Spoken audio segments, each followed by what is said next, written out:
Сәлеметсіз бе? Бұл зертханалық жинас санауыш бұрғылаудың бағаналарын арналған тау жынысын бұзатын құралдың дизайн зерттеу алмас тәждері. Аңғымалық геофизикалық зерттеулердің теориялық негіздерінің кіріспе пәні.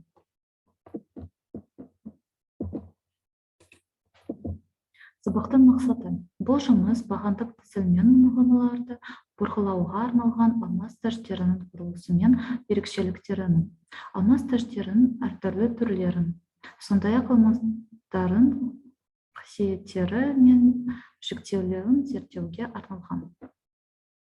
Теориялық негіздер. Бағаналы бұрғылауға арналған тау жыныстарының бұзатын алмас құралдан жиынтығы алмас тәжден және кеңейткіштен тұрады. Әртүрлі типтегі алмас тәждері. Бір бағаналы құбырлар мен бұрғылау үшін ССК, КССК және арнайы мақсаттағы кешендерге арналған бос бағаналы құбырлар үшін шығарылады. Алмас кеңейткіштері ұңғымалардың диаметрді калибрлеуге және алмас тәжінің жұмысын тұрақтыруға қызмет етеді. Табиғи және синтетикалық гауһар тасты бұзатын құралды нығайту үшін қолданылады.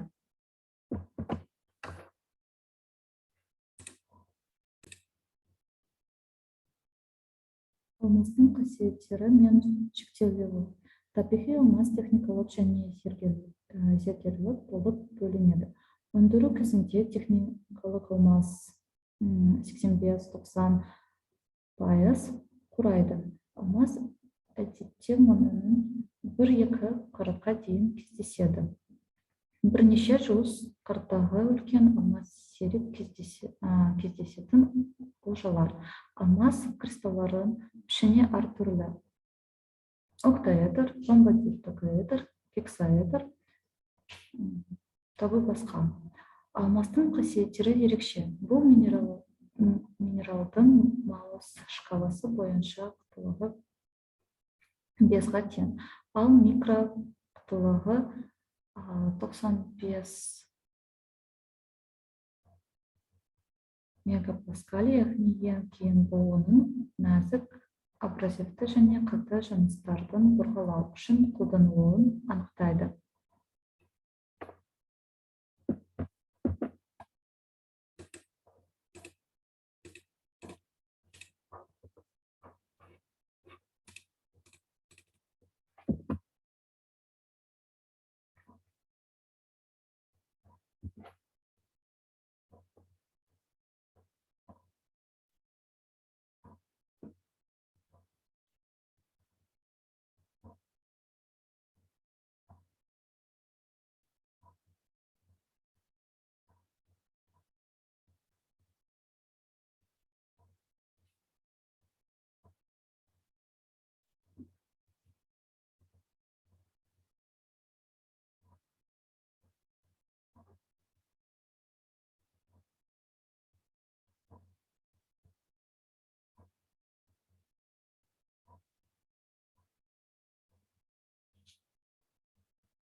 Жоғары сапалы техникалық алмастар 5 топ алтынның ала өңделусіз тәждері деп қолданады. Төмен сапалы техникалық алмас 20 тобы пішіні мен мөлшерін болу үшін, сондай-ақ жоғары беріктің қасиеттері бар. Дәндерді оқшаулау үшін алдын ала өңделеді. Бұл жағдайда алмас сақтауға, сапақшаға, жалтыратуға, термиялық өңдеуге және металдаруға ұшырайды. Техникалық алмастар морфологиялық ерекшеліктерін мен бұрғылау қасиеттерін сипаттайын үш топқа бөлінеді: борттар, карбонаттар және баластар. Борттар тұрақты емес пішінде кристаллдармен немесе көшеттермен ұсынылған, олар сары, қоңыр және сұр түстермен боялған және алмас тәждерін нығайтуға арналған негізден шикізат болып табылады. Карбонат бұл сәл сұр, қоңыр немесе қара түсті алмас тастар, ұсақ төршікті түтіккен немесе металл реңктері бар. Жасырын кристалды құрылымы мен геосын болмауы байланысты олар өте бірік тұтқар және сенімді және жұмыс істейді. Баластар сәулелері кристалдың ядромен және ұстақ төрішікті қатты қабығымен ерекшеленетін дөңгелек пішінде. Болты ақ, сұр және қоңыр түсті ұсақ тіршікті агрегаттар. Төмен сұрыпты алмаздар олар жарықтымен ақаулы жерлері болу үшін ұсақталады және сонымен бірге алынған сынықтарға изометриялық пішіне беріледі. Механикалық түрде ұсақталған алмаз бұрғылау тәждерін нығайту, тігістеу ұнықтарын және микроұнықтарды жасау үшін қолданылады. Төмен сұрыпты алмаздардың овализациясы алмаздарын дөңгелек пішінен беру үшін сондай-ақ ақаулардың бар. Әлсіз сынған кристалларды жою үшін жасалады. Бұл операция арнайы қондырғыларда жүзеге асырылады. Оның камерасында алмазға айналмалы қозғалыс беріледі. Айналу процесінде алмаз бір-біріне тиіп, камераның қабырғалары тозады және бөлініп, сапақша пішінде алады. Сондықтан сапақталған алмаздардың бірге едәуір артады.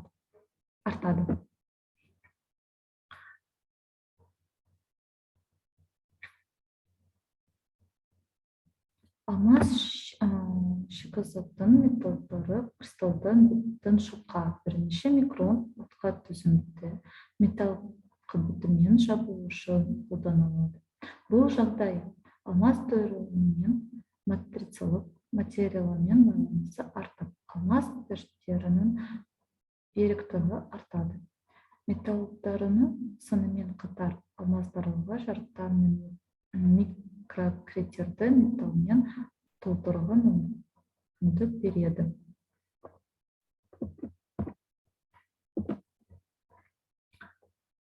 Синтетикалық алмаз және олардың негіздегі композициялық материалдарды. Бұл қорлықтен орташа қытылтау жыныстан қорғалау үшін тиімді. Синтетикалық шикізаттың жасалған көлемді алмаздар ретінде цилиндралық пішіндегі спики типті және СВСП маркалы синтетикалық алмаздарды ұсақтау арқылы алыныстан ARCZ және ARC4 маркалы. Славутич өте қатты материал, тозығы төзімділігі бойынша табиғи алмаздардан төмен, бірақ олардың беріктігінен асып түседі. Кез келген түрде штабик немесе пластина түрінде жасалған. Мұна мен газ ұңғымаларын бұрғылауға арналған бітіреді, күшейту үшін кеңінен қолданылады. Кубонит бор мен азоттың химиялық қосылысы болып табылатын көктің тұр нитриді.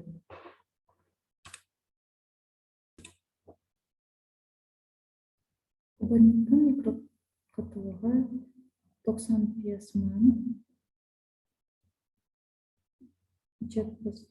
мегапаскаль шегінде болады. Кубонит дәндері қара көмірінен сұр немесе ақ түске дейін боялған.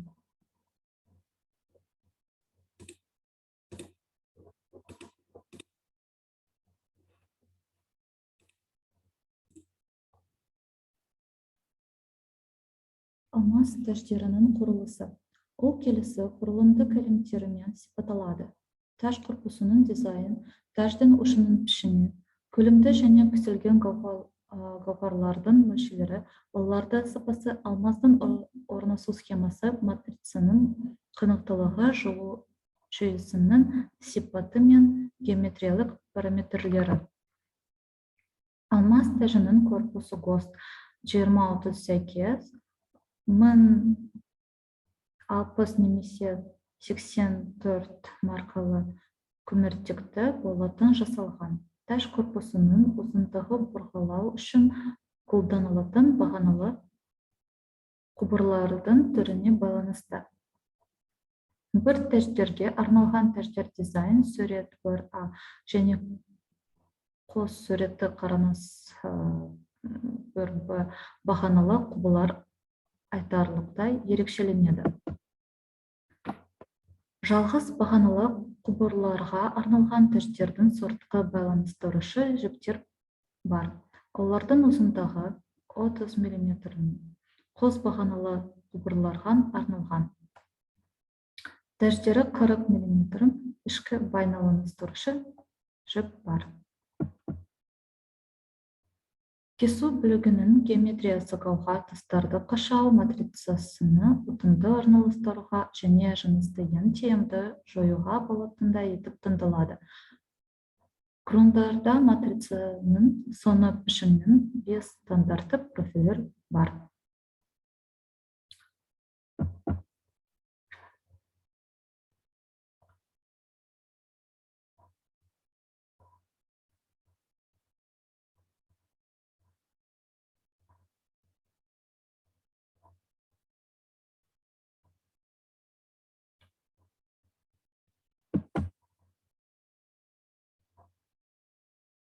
Тәштің матрицасы гауһар тастар бекітілген металл керамикалық сақина. Ол қаушыдан болат корпусында дәнекерлеген және алмастарды бекітуге бұрғылау процесінде пайда болатын жабылады. Кетіруге сондай-ақ бұрғылау кезінде гауһар тастардың дер кезінде экспозициясына қызмет етеді. Матрицалық материал. Мыс, никель, мыс ұнтағы, никель ұнтағы. Алмас төрешіктеріне қарғанда төмен қаттылыққа ие және бұрғыланған тау жыныстарының бөлшектерімен тезірек тозады, олардың ашады. Қатты ашылған гауһар тастар матрицадан чиптен түсіп тастабуға алмайды.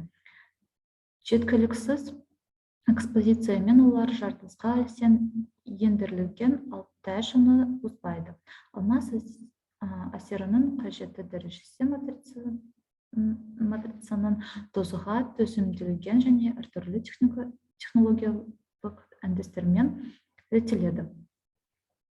Қазіргі уақытта матрицада алдын ала белгіленген разряды бар және тазарту жүйесін дамыған алмастықтары бар бір қабатты қаушалар. Сондай-ақ гауһар тасты розеткасыз және кәдімгі жуу жүйесі бар. Алмас қашаулар шығарылды. Беттің соңында босатылған гауһарлардың мөлшерлері оларды жанысқа ену мөлшерлеріне және төменгі түсіктің кезеңдердің тазарту дәрежесіне әсер етеді.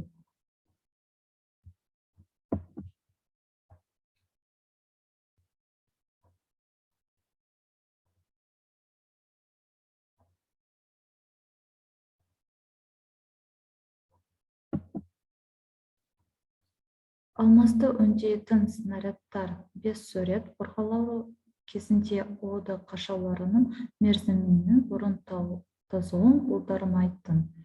Ұңғыманы калибрлеуге арналған. Бұл ретте рейкер бұрғылау құбырмен керн құбырының түбінің жағдайын тұрақтырады. Бұл ретте деріл айтарлықтай төмендейді және ұңғыманың ауытқуы азаяды.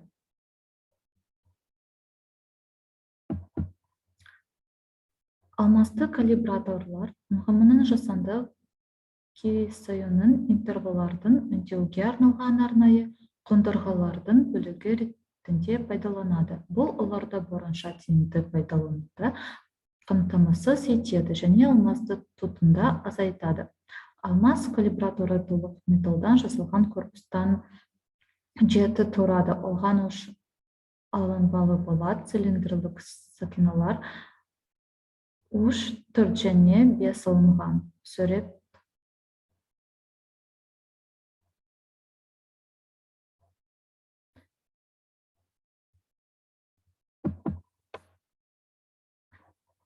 Алынбалы кернді бұрғылары бар кешендер үшін алмазды қашаулардың төрт түрі шығарылады.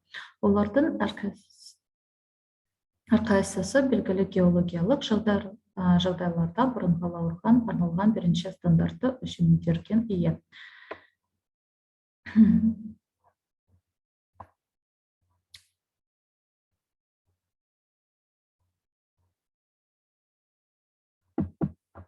Бақылау сұрақтары. Бірінші матрицаның соңында пішіндерде тұрады. Алмаз беттерде жолу жүйесі, бір қабатты алмаз түрдері, көп қабатты алмаз түрдері, импергацияланған алмаз өзеп береді. Алмаздар мақсатына қарай қалай жіктеледі. Алмаздардан классификациясы, алмаздың қасиеттері, алмаз ойғыш, алмаз калибраторлары. Қолданылған әдеттері. Рахмет.